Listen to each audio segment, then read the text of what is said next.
What's up, Sabres Nation? Data here with episode 12 of the Buffalo Sabres Franchise Mode. Here in the second half of the 2021-22 season, we find ourselves at the 2022 trade deadline with a record of 36-20-3, which is good enough for one game in hand and 4 points behind the Toronto Maple Leafs for the Atlantic Division running. We had a rough start to the season, but after a big blockbuster, it was 20 games into the season, we went out and acquired Miro Heiskanen for the top pair D. We traded Rasmus Ristolainen and Lucas Raymond. We got Heiskanen, a first-round pick, and a couple of prospects, Thomas Harley and Ty Dellandre. Yes. So Dellandre, I don't know if he's going to grow as a two-way forward, but a nice prospect to have in the system. Harley, I could definitely see him being in the NHL very soon, and a first-round pick to boot. So, as some of you were saying in the comments, including Pat, for example, saying Hughes was probably the right move going after Quinn Hughes, but I can appreciate wanting to go with someone else to keep things fresh. And then another comment, same thing from Chuck Moe. Part of his comment later on that we'll see, he says, Heiskanen deal is an F from me. Chemistry is greater than overall, so trading for somebody who didn't fit the scheme wasn't my favorite idea. So as I explained in those comments, I 100% agree with that. Heiskanen was not necessarily the 100% right move, but considering that our three options were Cale Makar, Quinn Hughes, and Heiskanen, and in Anaheim we had Cale Makar for like all 20 seasons. For Honolulu, we had Quinn Hughes for like 10 or more seasons, I think. And so, it's the third and final series of NHL 20. Let's keep it fresh. Heiskanen was great, by the way. Just because he doesn't really fit the scheme doesn't mean he didn't do well. 22 points in 36 games thus far, and a plus 18, which is huge. He's a big piece on the penalty kill and on the power play, where we were struggling there with Ristolainen. So just because he doesn't fit the line fit or the chemistry doesn't mean it's not a great idea. But as everyone's saying, if we wanted to go for the absolute best move, it would have been Cale Makar or Quinn Hughes. But hey, if we just wanted to win Stanley Cups every year and not keep it realistic, I would trade everyone here for I would trade them for Ovechkin, Malkin, Sagan, Makar, John Carlson. I would just get those guys every single franchise mode and we win 25 straight Stanley Cups. But we're trying to keep it realistic enough here in Buffalo to a certain extent. So with all that being said, let's get into the comments as we were thinking about what moves, if any, should we make heading into the final 20-ish games of this season. In Pat's other comments, he says, I wouldn't touch the forwards at all. You have your top 9 set for multiple seasons with Timashov pinch hitting. All you will do is stunt Cousins' growth for a very little potential gain and lose assets in the process. I think I agree with that as well, but we do have an option to go after Colin Wilson, I believe. When everyone is healthy, make Giordano a playmaker for a +3 on the third line, and when someone is hurt, put Cousins on the power play. I definitely agree with the power play. I've been filling in with guys like Remy Ellie going on the power play time. For Giordano going into a playmaker, I don't mind player type changes, but I like to keep them as realistic as possible. He has 4-star shooting, 84, 92 on accuracy and power, and 86 passing. It wouldn't be totally unrealistic to make him into a playmaker, but I really see him as more of a sniper. And at the moment, he's not even on the third line. It's Arvidsson who I'm keeping on the third line, and Gurianov's on the second with Jeff Skinner over here. So maybe next season that's a move I consider, but I think while Arvidsson is on the third line, I'd rather keep Gurianov as a sniper with the playmaker and sniper of Jeff Skinner. If Gurianov is going to switch with Arvidsson next season and play third line with Cousins and Puljujarvi, then switching him into a playmaker next season may be the move. None of those goalies are worth making the switch. Run with Allmark and switch to Ukko if you fall behind in the playoffs. Since you went with a two-way D, I'd scout some young, lower overall offensive D and defensive D. Maybe you'll find someone for the chemistry in future seasons. Maybe focus on them for prospect scouting too. Looking forward to the next one. So thank you very much, Pat. I'll quickly address that comment about future offensive and defensive defensemen who are young that we could go and scout. The problem is that early in the franchise mode, there are pretty much no defensive defensemen, especially young defensive defensemen, who are worth your time. For example, if we go and look at defensive defensemen who are between 17 and 25, let's say, who we want to scout for the future, and if we sort by overall, there is nobody. 81, Brendan Carlo, Nick Hague, there's just nobody. And if you say, okay, forget young, let's just say any defensive defenseman. Well, not much changes there, because if you're still sorting by overall, it doesn't get much better than Ryan Suter, Colton Parayko, Brett Pesce. And if you look at them here at their line fit, defensive pairing 3, none, none, none, none, none, none, none, none, none. All defensive pairings. Okay, it takes us all the way to get to Travis Hamonic at 82 overall to get a fit on the defensive defenseman. So it's going to have to be a generated defensive defenseman that we'll find in future drafts or will be created and drafted by other teams in the future, because as of now, there's really no defensive defenseman that seem to fit, so I wouldn't be able to play any of them with Rasmus Dahlin up on the top line. If we're looking at offensive defensemen, if we're thinking about young guys in the same capacity, sorting by overall, too many good guys. We're looking at young guys. We want to say between 17 and 25 once again. Still not a ton of options currently if you're going away from people who are like the top of the line here. If we're saying like Adam Boqvist and down, Boqvist has a lot of value, but again, all penalty kill lines only. Power play 2 for Girard. Nothing for Jamie Drysdale because he's not in the NHL yet. He's going to be great for the Hawks. Adam Fox, all power play. Jake Bean would be nice. All defensive pairings, all power play, all penalty kill. I would love to get Jake Bean, 4-star puck skills, 4.5-star senses. I would absolutely eat this guy up for breakfast. He has one more year on his deal next season.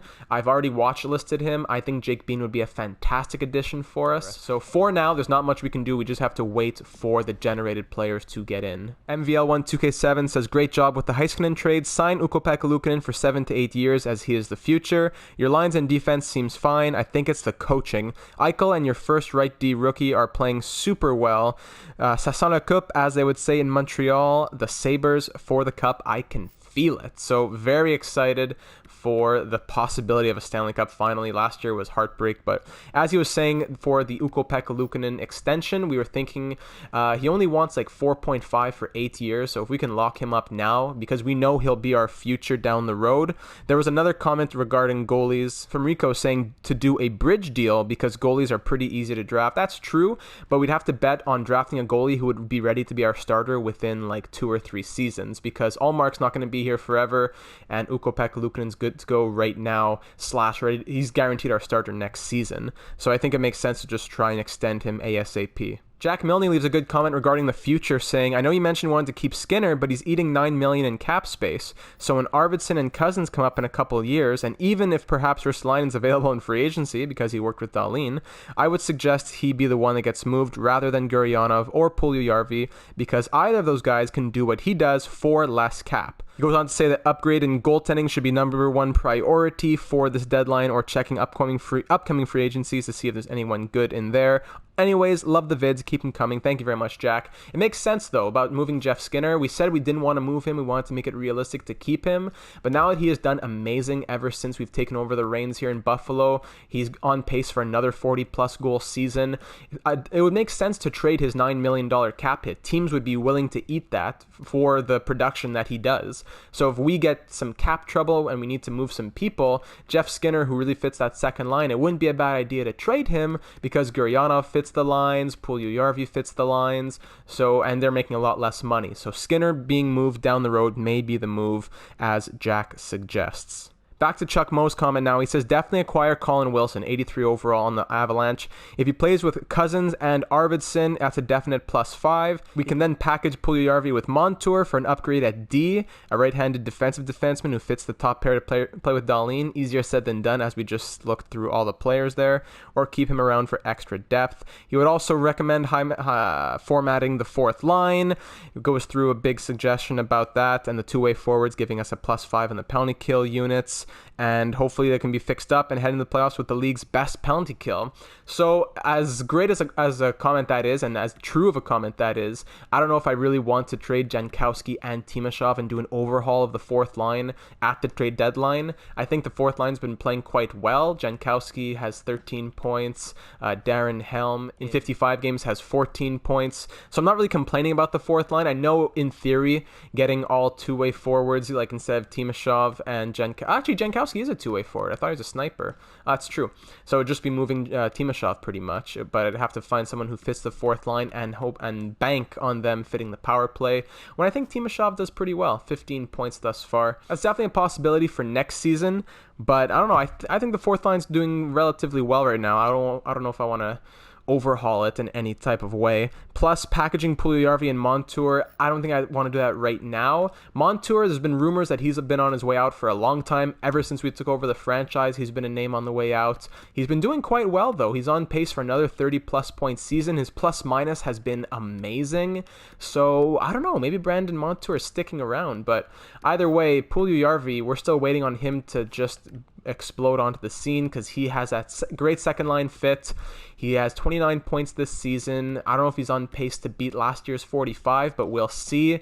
I don't know. With Arvidsson here as well, maybe Puljujarvi's the odd man out if Arvidsson and Gurianov eventually become the second line and Olofsson stays on the first, but maybe Olofsson moves as well. Zaki Hassan says, a bit late, but I would lock up Luukkonen for the 8 years. It's cheap for an elite goalie. Once he's 88 plus overall on a $5 million deal, that would be a steal. Mohamed Diami says, I'm repeating, but if you can get Big Joe for nothing, and he is going to put up like 30 points on the fourth line, and if you put him in the perfect position, he can get you 40, 60 points, but like I said, perfect. I don't think you get 40, 60 points, but if I could get Big Joe, that would be amazing for the fourth line. If you've been watching the live stream series with the San Jose Sharks, you know that we're trying to get Big Joe a Stanley Cup. I don't know if it would work with having to give up things. Like we said, if it ain't broke, don't fix it as well, with the fourth line doing okay. Joel Lidjuk's talking about Miro Heiskanen. I hate how in-game they have Miro as only 87 speed and 87 acceleration, when in reality he is one of, if not the strongest skating D-man in the league in real life. Other than that, great episode as always. I think a goalie is the right play, but unfortunately, who? I don't think you can get anyone on a 1 to 2 year deal that would be much of an upgrade over Allmark. Might just have to stand pat here and the deadline and roll with the team you have. I think I agree with that. I was hoping for like an 84 overall Henrik Lundqvist or something ready to take the reins, but doesn't seem like that's something that is available. So Linus Allmark backed up by Luukkonen will probably be what we roll with heading into the playoffs. Luukkonen isn't bad in the playoffs, isn't too bad, I don't think. Last year was a bit rough in terms of the second round, but in the first round he was amazing and he still had good numbers. 8 games, 921, 2.21 goals against average. So I guess we could trust him with that. Jeremy C. leaves a big comment about a suggestion for an NHL 21 series, but at the start he just says that he would target Arthur Kaliev and Zach Stringer, so we're going to add them to the watch list. Zerzera wants to know, how is the coaching chemistry now? You missed the most important part when choosing which one to fire. Who is the most hated coach? Now that's a bit complicated because if you go and look at the chemistry here, he says that the one that you fire, it might make the chemistry go up by like 8%, and here's the difficult part. If you go look at the coaches, okay, Alstern doesn't like Backstrom, Delzato doesn't like Cote, Backstrom doesn't like Cote, and Cote doesn't like Backstrom. So pretty much I'd have to fire Backstrom and Cote to make everybody really happy because it's a lose-lose situation. So I don't know, we're at 63% staff chemistry. I don't think that's the worst thing. I like our coaches. I think we're just going to roll with them like that. And I'm not going to look into getting into social politics between the coaching staff and who hates who. And he finishes off by saying that to make sure you don't let in too many goals, I see a lot of 4-3-5, 4-6-4 games. Maybe you need more defensive defensemen, a lot of two-way Ds. Maybe check Dumoulin again to see his contract situation. He wanted me to go after Brian Dumoulin earlier in this series, but he had a really expensive contract, so we'll check him out again. And also, speaking of goalies, we still have Michael Hutchinson in the AHL, so if there's any problem, I wouldn't mind just calling him up, so we're not in a bad position. He's still making, $4 million for another 2 years. I'm not going to be able to get Dumoulin, unfortunately. And last comment coming from Willie Boy. Can you please get Moritz Seider? He gets to an 87 or 88 overall. He is such a steal. P.S. Can you please get Marcel Gotch? It would make my year. That's a shout out to the Sharks live stream. Unfortunately, Marcel Gotch has retired. I looked it up. But Moritz Seider here, we had him in the Honolulu franchise mode. He didn't really grow past 82. We ended up trading him away. It wasn't that he wasn't good, just that we didn't really have the fit for him. He has 3 years left at 81 overall, 20 years old. He is in the NHL right now, and he has 11 points in 59 games, negative 21 on a bad Red Wings team, though, I think. Two-way D, fits the second defensive pair, actually, so that would not be a bad idea. I don't know if I want to make that move right now, but I'm definitely interested and down to make that next or in the offseason or at the draft. So I don't want to make a move like that right now without talking to more of you guys, but Moritz Seider is definitely on my watch list, and he's on like the secondary watch list. Like, I'm definitely down to get him more than most guys on that list. So looking at the updated watch list here from the people that you guys have suggested, some of them have been taken off because of too much value or because they just don't make sense anymore, or we've already traded for them, but these are most of the people who are left on the block who have been suggested over the last couple seasons. Big Joe still here on Dallas. He's 42 years old. 2 years left though, that's the problem. I couldn't afford him next season. For this season, I'd love to get him, but I'm sure he'll retire actually, but it's a bit of a risk. And there's all these other guys, Sorelli, Bratt, Gambrel, etc., etc. Stringer, Kaliev have both been added to the watch list. But for now, I think we're just going to go through the trade deadline without any moves. The only one that we were really thinking about was for Colin Wilson. So once again, 2 years left, which is a bit of a different situation than if he had 1 year left. He fits the bottom six forwards. He fits the power play. He's 83 overall playmaker, 86 passing, 4-star shooting. He wouldn't be bad. He has 23 points only in 48 games, -14. I think he would do well on this team, but again, I don't know who I would trade for him because that's a fair amount of value. If I sent forwards back the other way, I could probably give up Dellandrea straight up for him. Puljujärvi, I wouldn't want to move. Yeah, it would probably cost Dellandrea, straight up Dellandrea for Wilson, and I'd probably get a little bit back as well. Is that what I want to do? I don't know, because if I was going for a one and done just for this playoff run, I was thinking more, no one mentioned him, but I was thinking Mark Giordano. People mentioned defense help, no one mentioned him by name, but the guy doesn't have a lot of value. He's on the last year of his deal. He's 85 overall. He's never won a cup. He fits all defensive pairs and penalty kill lines. I think Mark Giordano would be someone that I'd want to go after if I'm going after somebody. I think the forwards are pretty solid, especially the top 9 when everyone is healthy. So if I were to get Giordano, 1, 2, 3, 4, 5, 6, he'd probably kick Colin Miller to the press box, or I could just trade Colin Miller. I like him very much. He's on an expiring deal. We have him extended for 2 years at 2.275, which is a great extension in my books. But I don't know. Colin Miller, he's very good, very underrated, I find. He has 11 points, a +6. Last year he was a +20. The year before a +24. But we do have Kyle Wood trying to make a spot on the team next season as well. So maybe Colin Miller has to move, but that's a really good contract next year at only 2.2. Meanwhile, we have guys like Fleury, who's going to be wanting a lot of money on his extension probably. Montour, 5 years left at 3.8, but again, he has been amazing. Joki Harju, too much value. If anyone, it would be Colin Miller. Colin Miller for Mark Giordano straight up. What kind of range are we in over here when they say this? You aren't where you need to be, nor are we particularly interested. I have to throw in draft picks, and it would be next season's like 3rd round draft pick probably. Dallas 3rd. This could go through. Mark Giordano and Dallas 3rd. Sorry, Mark Giordano for Dallas 3rd and Colin Miller. Can I take back a 4th and a 6th next season? Like, what can I do for 2023 draft? I'm trying to help out the 2023 draft here. 5th and a 6th, still not interested. Just a 6th, still not. You're a bit off in value. I think the 3rd straight up might work. Just a 7th in 2023. Trade rejected. You're a bit off in value. Let's try it straight up. Trade accepted. My goodness. Colin Miller, I liked you very much, but this was a great opportunity for us, and I don't think we could say no. So thank you for your service here in Buffalo. You did amazing things. This kind of came out of nowhere. People were suggesting defense help. No one said Mark Giordano, but he just really caught my eye. And when I saw we weren't going to change any of the goalies or forwards, then I think I said we had to make this move. So let's fix up the penalty kill and all the defense pairings, and we'll get back in a second. All right, so here we go. The new look Buffalo Sabres going for a Stanley Cup push. The age of 38, former captain of the Calgary Flames, Mark Giordano, is here on the second pair D with Henri Jokiharju. Gives it a +3, so they're playing like 88 and 87 respectively. Montour will be on the bottom pair with Hayden Fleury for the moment. Scratched, we have Kyle Wood and Jordan Schmaltz as always.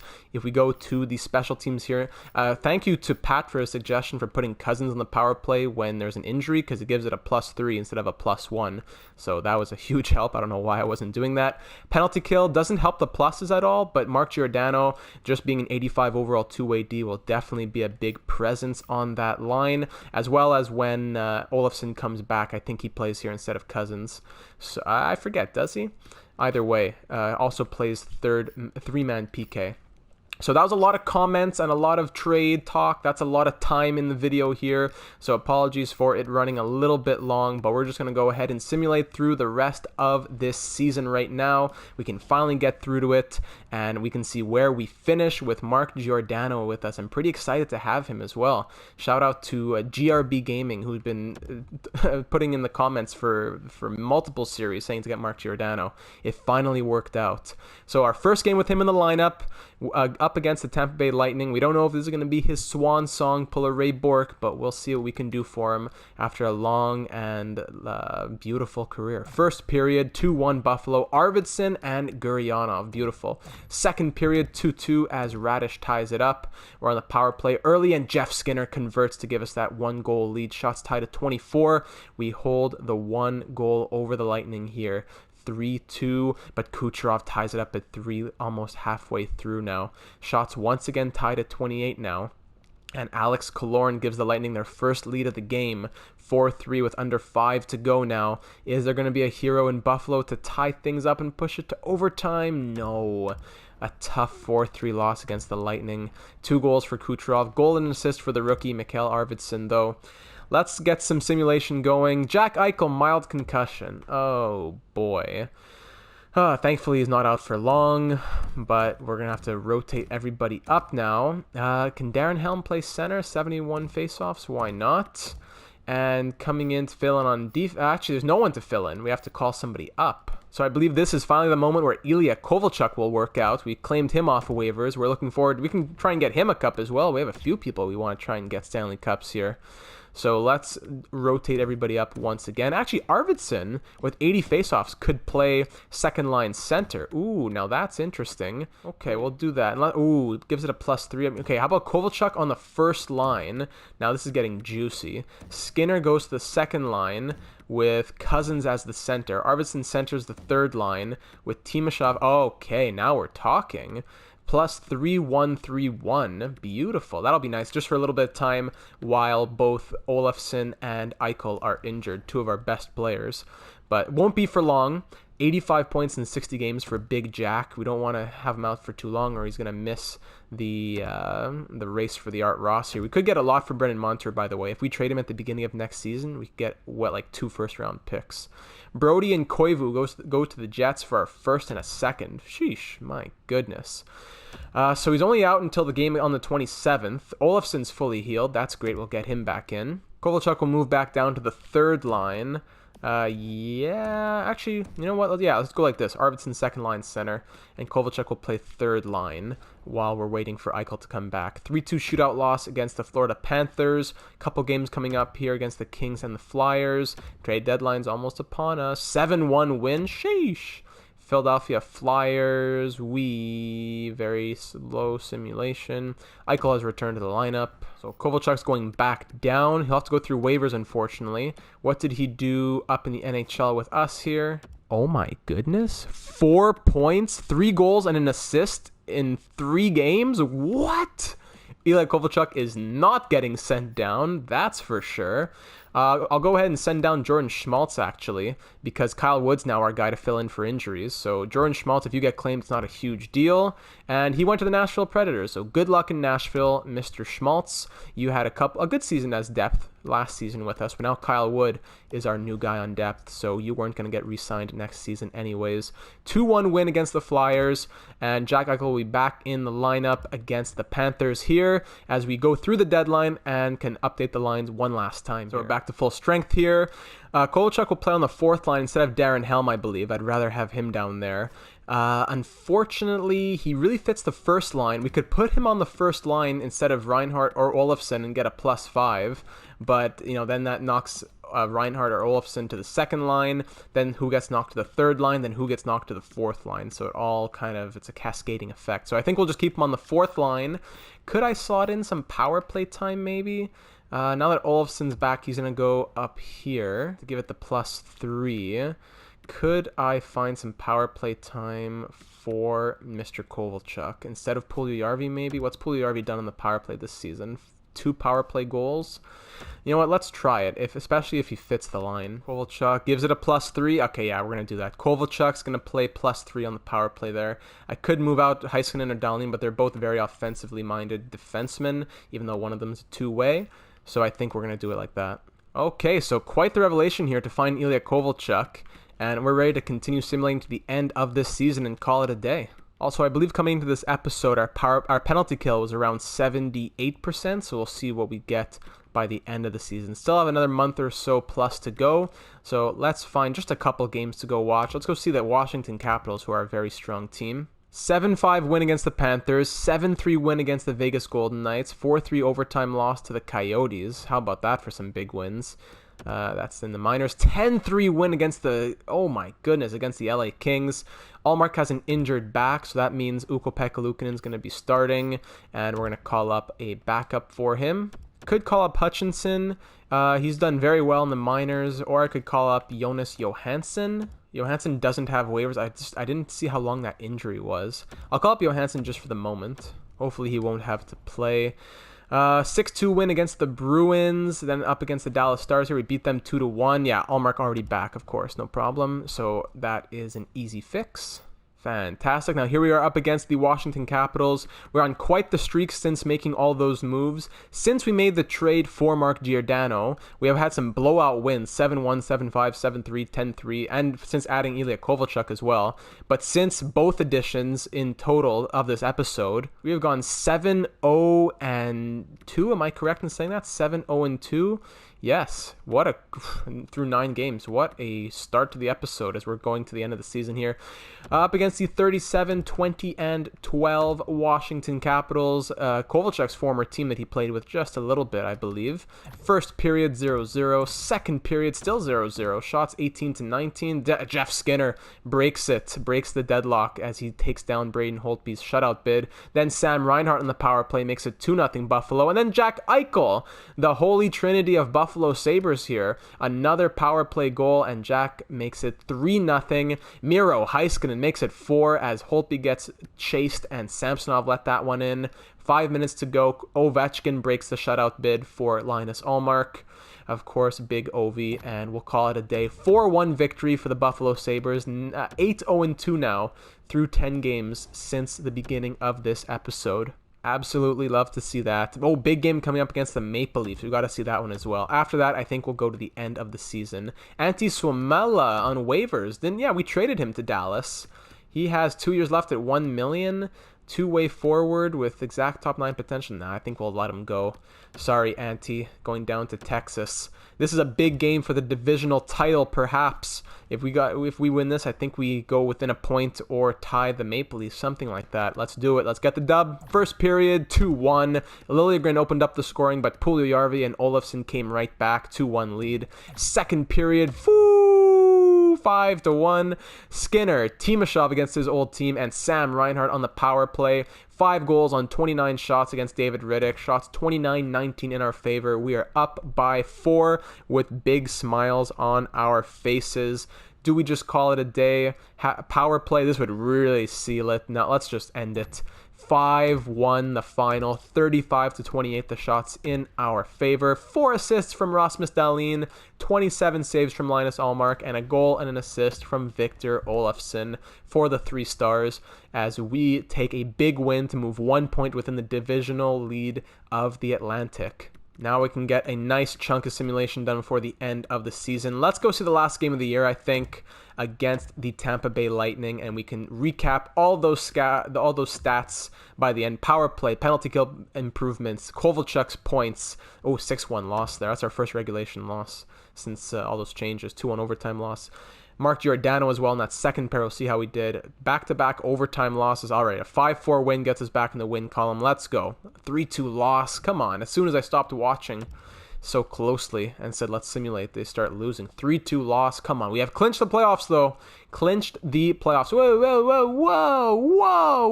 Okay, but then a 4-0 win. Whoa. All those wins, and then we lost 4 in a row in regulation. And then in total, since this game against the Jets, we went 1 win against the Senators, 1, then 1, 2, 3, 4, 5, 1, 5-2 through 7 games, or through 8 games. Yikes. Then a 4-0 win broke that, thankfully. Come on, let's end off the season on a high note. Let's go. Shout out to Dan High Note, if anyone remembers him from the NHL. Let's go. Rochester head coach can do it. 4-1 win. There we go. 4-1 win. Lightning are going to finish ahead of us, and so will the Maple Leafs in our division. But we can finish with 49 wins, which will be 10 less than last year. But let's go. First period, 2-1. Kovalchuk on the power play, and Dylan Cousins. Kucherov gets one for the Lightning. Second period, 3-2. Middlestat for us, Stamkos for them. We're out shooting Tampa 27-18 heading into the period, holding on to a slim 1-goal lead. Let's end off the season with back-to-back wins against the Lightning, boys. Let's go. Nygaard ties it up halfway through, and Stamkos gives Tampa the 1-goal lead. We lose our lead within 34 seconds. Come on, boys. Don't let it end like this. 3 minutes. 57 seconds. 1 second. And we'll drop it 4-3 to end off the season with a regulation loss. Tough. So we end the season with a great record nonetheless, 48, 27, and 7, which is 11 less wins than our President's Trophy bid last season, but hey, still very, very respectable. We'll sim one more game to get everyone done their games in the NHL, so that everyone can be on even terms here. I think it's just just the Devils and the Islanders, whatever. So let's check out the totals here. 111 points in 79 games for Jack Eichel. Let's see how we did on the power play and the penalty kill. The Maple Leafs ended up winning the President's Trophy with a record of 51, 23, and 8. Lightning right there. It's a very strong division. 3 of the top 4 teams in the league came from the Atlantic, as we finished 4th best in the NHL. Vancouver actually still has a game in hand. Our penalty kill, perfect, went up to 81.2%. Our power play at 24.4 was 3rd best in the NHL, and penalty kill of 81.2 was in the top half, I'd say, close to the middle. I'd say middle of the NHL. Definitely much better than it was, though, when we were like 2nd, 3rd from the bottom at one point. Jack Eichel, 111 points in 79 games. Is that enough for the Art Ross? We'll see shortly. Jeff Skinner scored 85 points in 82 games. Another 40-goal campaign from him. Victor Olofsson, 74 in 72, going over a point per game. Same for Sam Reinhart, going 72 in 71. The first line getting it done. Casey Middlestat scored 64 points in 82 games for a new career high from him. Beautifully done from Casey. Mikhail Arvidsson in his rookie season scores 31 goals and 55 points. Miro Heiskanen, what did he do since coming here? 59 games, 36 points, plus 24. I am very happy to see that from Miro. Gurianov, 43, Dahlin, 43. Cousins in his rookie season scores 38 points as our third-line center. Puljujarvi, a bit of a down year from last year, especially 38 points. Second highest of his 3 seasons with us. Well, second best of 3. Mark Giordano, now here's the man we want to see. What did he do? 9 points in 23 games and a +8. Cannot complain. Great stuff from Mark. Timashov, 23. Montour, 22. Only a +7. He was moved down to that third pair, which hurt him a little bit. Yoki Haru, a +25 with 20 points. Jankowski on the fourth line, getting 19 points. Hayden Fleury, -6, 12 points. Not what I thought he would be when we went out and acquired him. I don't know. He's kind of on the block in my mind. I think I'd rather keep Montour than Fleury. But Ilya Kovalchuk, 11 points in 24 games as a fourth liner. I will take that. And 4 power play points. Great stuff here on the Buffalo Sabres. He's been bouncing around the NHL the last season or 2. But we gave him a home, and hopefully we'll give him a cup. Kyle Wood, 1 goal in 5 games and a +5. Doesn't get better than that. Goalies now. Linus Ullmark went 32, 17, and 5 with 2 shutouts, 901 save percentage, 2.76 goals against. Ukko-Pekka Luukkonen, 16, 10, and 2. Not the greatest record. A decent record. A shutout. And you know what? Those are decent numbers. Save percentage isn't great. 2.71 goals against average is definitely passable. He'll be our starter next season, so it was a good intro to the NHL. Let's check out the entire league now. A bunch of different categories that we want to see. Jack Eichel once again wins the Art Ross, even playing in 3 less games than everybody else, with 111 points. Malkin, Crosby, Ovi, 60 goals. 60 goals from the 36-year-old Alex Ovechkin. My goodness. When's the last time he scored 60 goals? Has he ever scored 60 goals in his career? No, yeah, he scored 65 in 07-08, of course. So only the second time in his career that he scores 60 goals. My goodness, McDavid, Point, Barzal, Bergeron, Carlson, etc., etc. All the big names. Looking just at rookie skaters, Arvidsson finished top of rookie skaters. Will that be enough for the Calder? Perhaps. Christian Vesalainen had 51 points in 82 games. Then down here, here's Dylan Cousins. Here's Marcus Popov, who Zerzera wanted to see about. He ended up scoring 33 points there. Any rookie goalies who we have to be afraid of?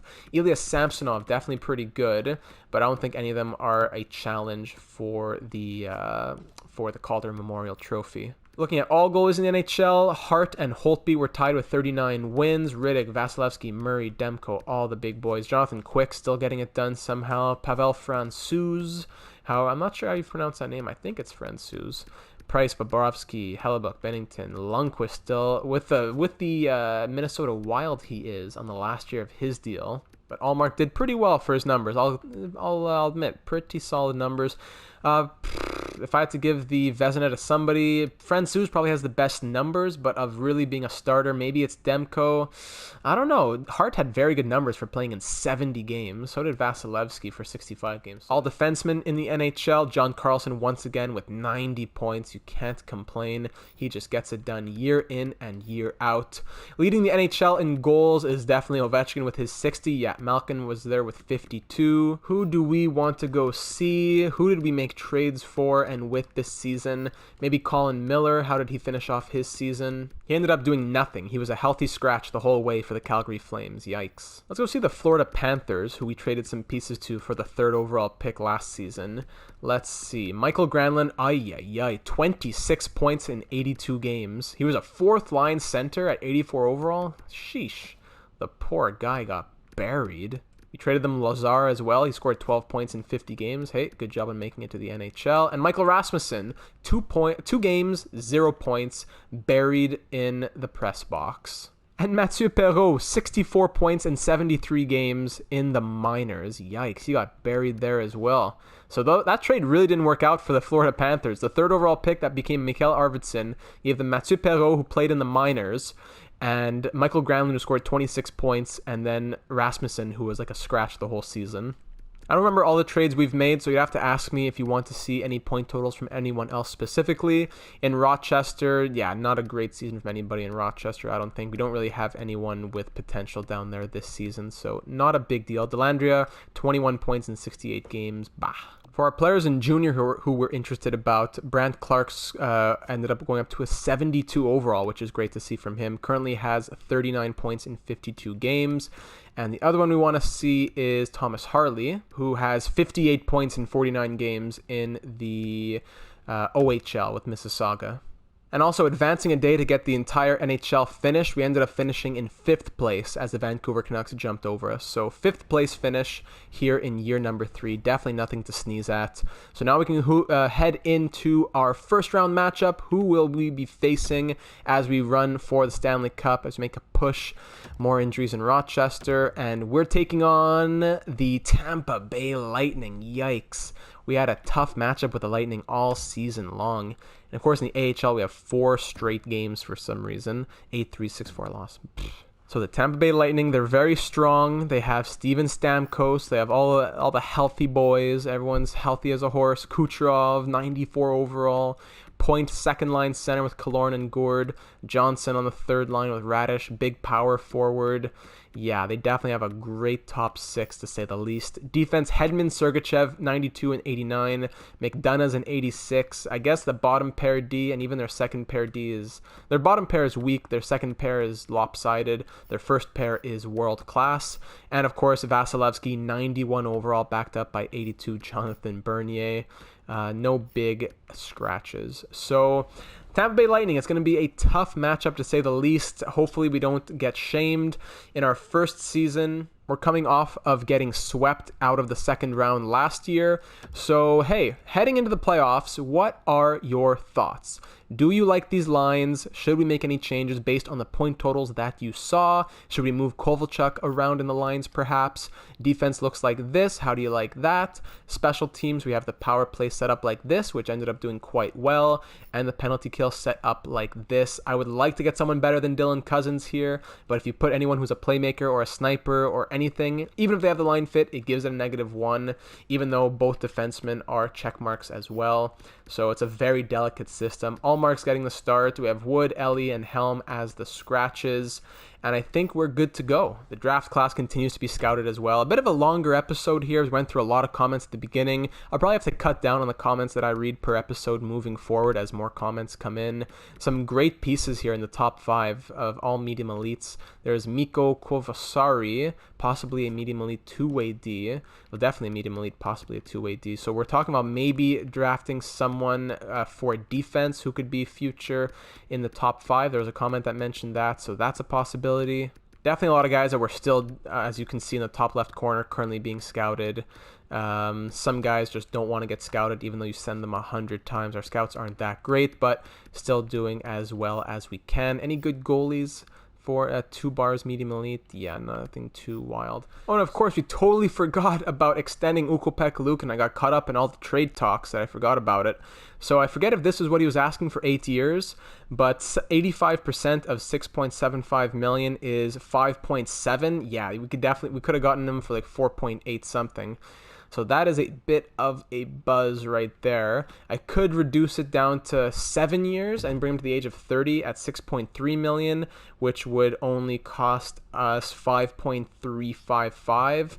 Again, I kind of blew that one, getting so caught up in the trade talks that I forgot to re-sign Ukko-Pekka Luukkonen. We could go for 6 years and it would be a lot cheaper, but I guess it makes sense that we couldn't get a guy on that big of a steal. So I'll try to give him 7 years. It's 5.355, so we'll try going 7 years at 5.375. 7 years, 5.375. We'll see if he signs that. I think that it's still a good deal. It's not as good as it could have been. We could have gotten him 8 years at like 4.8 or something like that. So yeah, again, that's my bad. My apologies. I got caught up in the trade talks. Man, I really need, that's why the live streams are so great, when people remind you of things that you forget, but I guess we'll just take it and move on. Luckily he didn't want that much more. Any other people expiring? Giordano, we're going to have to figure out. He does want the extension, but it would be pretty costly to bring him back, so we'll figure that out in after the playoffs, moving into the offseason. We can talk about that at a later time. Even Kovalchuk wants to extend, so maybe. So yeah, all right. So we're ready to head into the playoffs for year number 3. We ended off with a record of 48, 27, and 7. Quite a respectable season, I would say. Make sure you tune in to season number 3 of the San Jose Sharks live stream on Twitch tomorrow night, Thursday at 8 p.m. Eastern, September 10th. Make sure you see the link in the description, twitch.tv/data782. Follow on Twitter, twitter.com/data782. And I'm very much looking forward for the playoffs. It's weird not to upload NHL as often as I was during quarantine and during the summer.